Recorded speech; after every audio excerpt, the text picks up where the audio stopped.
Today, we're going over the most epic deaths in human history. Number 1. Benkei. We're starting this video off with a story of the greatest wingman in human history. It's a dark night in 12th century Japan, and a Buddhist monk named Benkei is wandering the streets of Kyoto. With an abundance of temples dotting the city, monks are a common sight, but this guy is different. At 6'6", he towers over everyone around him, and he's carrying a weapon. A cross between a sword and a long spear called a naginata. His face gives off the vibes of someone on a hunt more than someone seeking enlightenment. And it turns out he was out hunting that night for his final victim. See, Benkei was actually a Sohei, a warrior monk trained and battle-hardened in combat. Through his encounters with samurai, he's decided that they were an arrogant class, unworthy of their status in society. The world would be a better place with less of them around, and this led him on a bloody quest to duel and defeat 1,000 samurai, collecting their blades as trophies after each victory.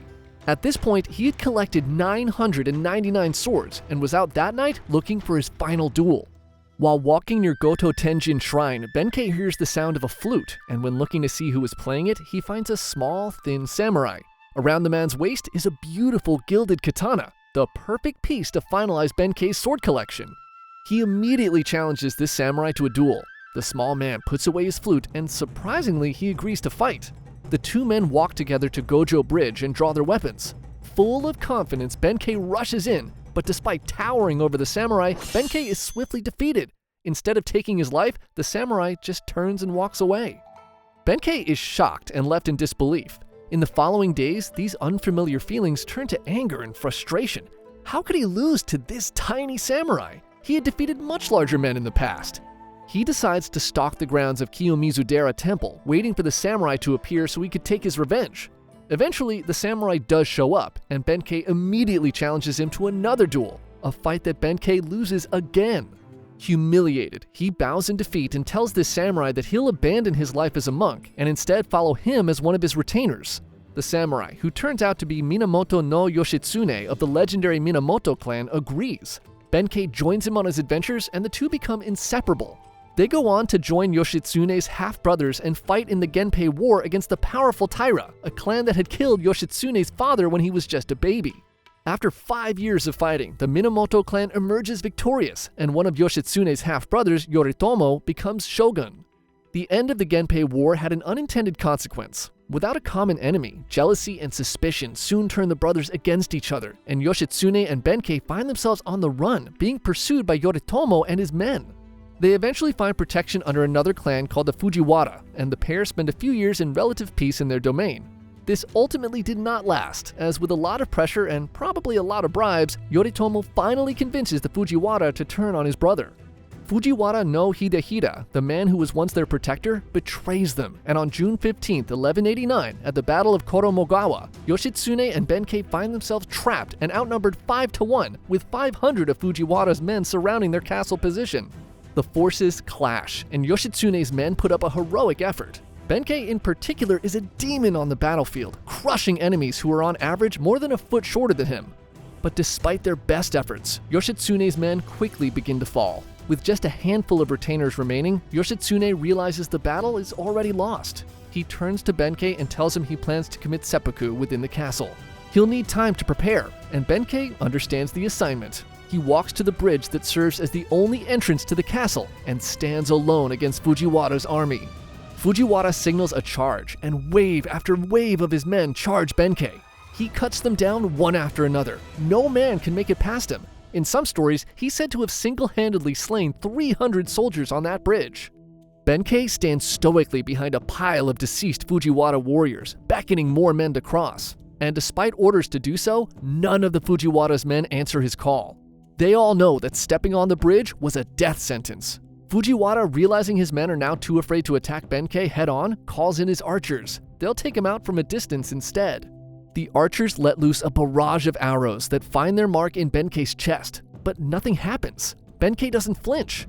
They let loose another volley of arrows, but still nothing changes. Benkei's body is now a pincushion of arrows, but is still standing defiantly in their way. Time passes, and both sides stare at each other across the bridge. Nobody dares to make the first move. Finally, Fujiwara orders some of his men onto the bridge, and they reluctantly do as they're told. As they slowly approach Benkei, he makes no motion to ready himself. they creep closer, and when they finally reach the massive monk, they discover that while he was still standing, he was already dead. Benkei, knowing he needed to buy as much time for his master as possible, had positioned himself to be supported by his spear even if he was no longer alive. In his last stand, he showed no pain or emotion while being hit with countless arrows, all to give the illusion that he was ready to fight anyone who dared to cross. Because of his final actions, Yoshitsune had enough time to commit the seppuku ritual properly, maintaining his honor. What a wingman! Number 2. Yisun Shin. The end of the 16th century in Korea was a strange mix of insane political corruption and relative peace for its people. Korea was a loyal tribute state to China, and the Ming dynasty pretty much left them alone. To the east, the Japanese were busy killing each other in the Sengoku Jidai, so they weren't a problem either. Aside from those pesky Jurchens who were constantly invading from the north, the rest of Korea was pretty boring and uneventful with no major threats. The boring, no-wars way of life led to many men choosing to pursue careers as scholars and government officials, as it was now the best way to gain power and influence. This led to a bloated and corrupt political class and an extremely weak military led by generals who had never seen real combat. This combination of governmental corruption and a weak military would end up causing all kinds of problems in 1590 when Hideyoshi Toyotomi fulfilled the dreams of his former lord Oda Nobunaga and reunified Japan, bringing an end to the Sengoku Jidai. The Japanese, for the first time in over 100 years, were not at war with each other. And if they weren't busy fighting each other, who are they going to fight now? Oh. Hey, before you brutally invade Korea and stuff, can I ask you, how many spam emails or texts do you get a day? I think you need to check out Incogni. See, anytime you submit your personal info online to sign up for a new service, there's a chance that they're selling your information to a data broker on the back end to increase their bottom line.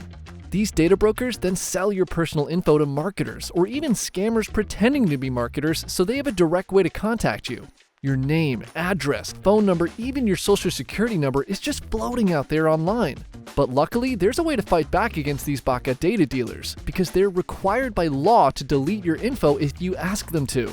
That's where Incogni comes in. Once you submit your information, you can give them permission to act as your takedown agent, and like a ninja, they'll scan through all the known data brokers out there looking for your info. And if they find you, they'll automatically send a legal takedown request to get your info deleted off their database. Just takes a few clicks. It's that simple. You won't even have to raise like an army of samurai to do it. So if you're tired of dealing with spam messages and scammers, take back your personal data online with Incogni today. For Serious History fans, use the code SeriousHistory with the link in the description below and get 60% off an annual plan. What an awesome deal. Okay, you can get back to your invasion now.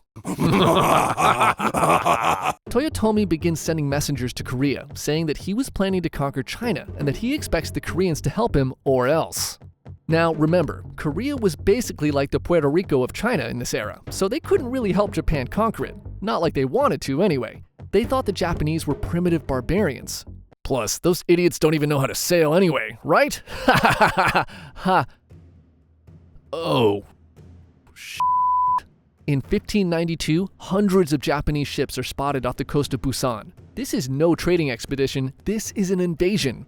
Seeing the massive Japanese fleet, two of Korea's top admirals freak out and sink their own ships so they won't have to fight the Japanese.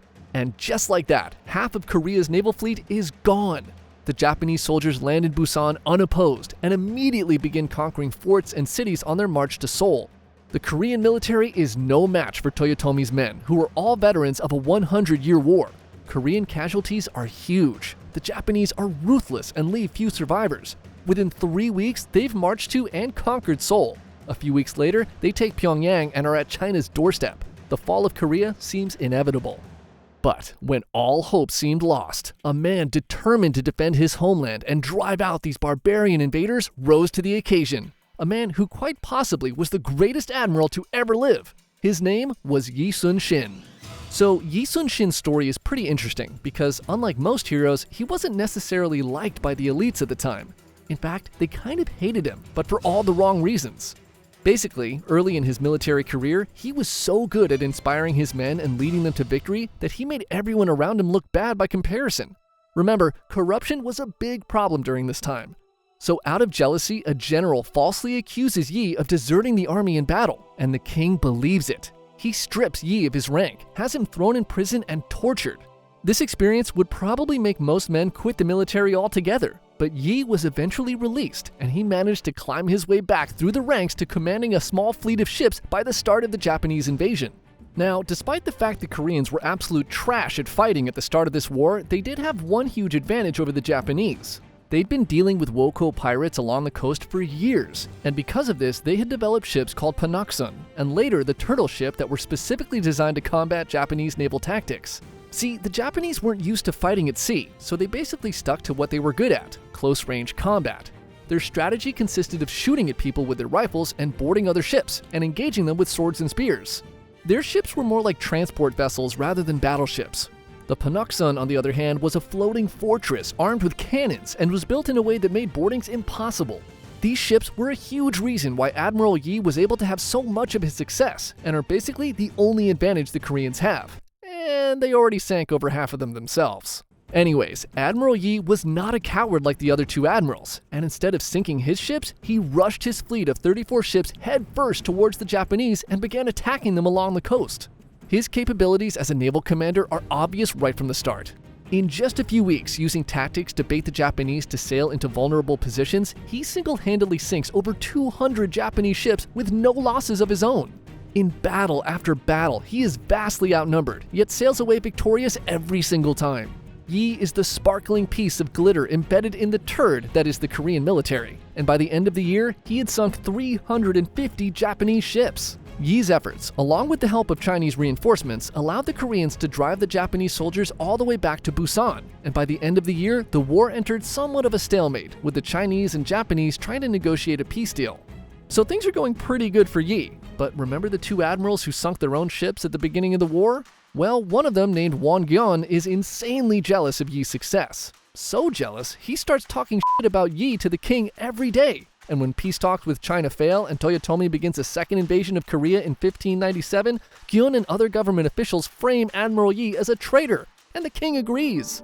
For the second time in his career, Yi is stripped of his rank and sent back to prison where he is brutally tortured again. He's set to be executed, but the king has a change of heart, and he instead sends Yi back to fight as a common soldier, a humiliation worse than death.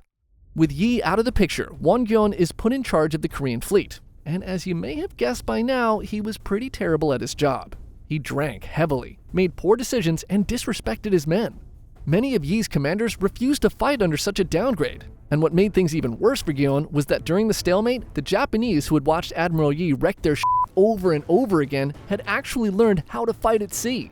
Their new ships now had cannons, and they began to use the same strategies Admiral Yi had used against them. This all comes to a head in the Battle of Chilcheoliang, Gyeon's first attempt to attack the Japanese fleet. With 200 ships and the best of Admiral Yi's men, Gyeon sails out to confront the Japanese, and he immediately falls into a trap. A trap they had learned from fighting against Yi. The entire Korean Navy is decimated, and Gyeon is last seen being chopped to bits by Japanese soldiers while trying to run away. The king, realizing he may have messed up, reinstates Yi Sun-shin as fleet admiral, and he takes command of the pathetic remains of the once undefeated Korean Navy. He's left with just 13 ships and a few hundred demoralized men. In the following battle, outnumbered 25-1, using superior strategy, Yi manages to sink 31 of the 333 Japanese ships, again without losing a single ship of his own. This victory gives Yi time to rebuild his navy, but not gonna lie, things still look pretty grim for the Koreans. But the next year, Hideyoshi Toyotomi becomes ill and dies, his last official order being to withdraw the Japanese army from Korea back to Japan. Yi sees this as the time to finally drive the Japanese out of Korea for good and mounts a final offensive against the retreating Japanese forces. At the decisive Battle of Noryang, Yi takes his position at the top of his flagship with his son and nephew and begins beating a war drum to push his allied Korean and Chinese fleet forward. Admiral Yi's ship leads the charge, and he personally takes out 10 Japanese ships. The Japanese are in full retreat, and Yi beats his drum with intensity. Victory is within his grasp. After 7 long years, Korea will finally be free of these invaders. But suddenly, he's hit in his armpit by a Japanese musket ball. He realizes the wound is fatal, and he turns to his son and nephew and says, "The war is at its height. Wear my armor and beat my war drums. Do not announce my death." His son and nephew quickly carry his body below deck, and his nephew, dressed in Yi's armor, quickly returns to the admiral's position and resumes beating the drum. Yi's men continue to fight, and the Koreans drive the Japanese out of Korea for good. Undefeated in battle, Yi dies below deck, listening to the sound of his drum, knowing that his homeland was finally free. Number 3. Ben L Salomon. So we generally cover stories from more ancient times on this channel, but this story from World War II undeniably belongs on this list. This is the last stand of a dentist turned field medic who took out 98 Japanese soldiers before falling to his own wounds. Ben L Salomon was drafted into the United States Army in 1940, just 3 years after he graduated from the USC Dental School. Salomon proved to be a model soldier and showed himself to be very skilled with both rifle and pistol. He was quickly promoted, first to lieutenant and then to captain in 1944, serving as a regimental dental officer of the 105th Infantry Regiment. In June of 1944, Salomon and the 105th were deployed into active combat in Saipan. The fighting in the Pacific was infamously bloody. Casualties on the island were extremely high, and with so many soldiers having much more pressing issues than a root canal, Salomon volunteered to replace the 2nd Battalion's field surgeon who had been wounded. By July, both the Americans and the Japanese had suffered heavy casualties, and the remaining Japanese troops on the island came to the realization that there was no path to victory. They decided on a final banzai charge, a mission with the sole goal of killing as many American soldiers as possible with no plan of returning. Early in the morning of July 7, 1944, the remaining 4,000 Japanese soldiers began their final attack. Salomon's field tent was positioned just 50 yards behind the front foxholes, and within minutes, his tent quickly filled with over 30 injured troops. He did his best to tend to the wounded, but the Japanese soon broke through the front lines. He looked out of his tent and spotted a Japanese soldier bayoneting a wounded American who was lying outside of the tent. Enraged, Salomon picked up the rifle of one of his patients and fired at the Japanese soldier, killing him. Suddenly, 2 more Japanese soldiers popped into Salomon's tent and he fired on them, taking them out as well. Like zombies, 4 more enemy soldiers then crawled into the tent from the sides, and Salomon took 2 out with his rifle and another with his bayonet. He hit the 4th soldier in the stomach with the butt of his gun, and a wounded soldier he had been treating finished him off. Realizing the situation was only getting worse, Salomon instructed his medics to evacuate all of the wounded men. He would stay behind to give them cover so they could retreat. Salomon grabbed a rifle and joined the front lines. When he saw 4 men manning a machine gun fall to enemy fire, he rushed to the gun and manned it himself, firing bursts into the charging Japanese soldiers. He continued to fight from that position until he was eventually overrun by enemy soldiers. Days later, when the Americans returned to the battlefield, Salomon's body was found slumped over the machine gun, with 98 dead Japanese soldiers piled in front of him. His body was ravaged with 76 bullet holes and many bayonet wounds, 24 of which he may have suffered before actually dying. The blood trail on the ground showed that Salomon had repositioned the machine gun multiple times while mortally wounded. Despite saving many lives that day, Salomon was denied the Medal of Honor due to a rule in the Geneva Convention that no medical officer can bear arms against an enemy. Despite multiple recommendations from generals throughout the years, he remained a footnote in history until 2002, when Salomon was finally posthumously awarded the Medal of Honor from President George W. Bush, 58 years later.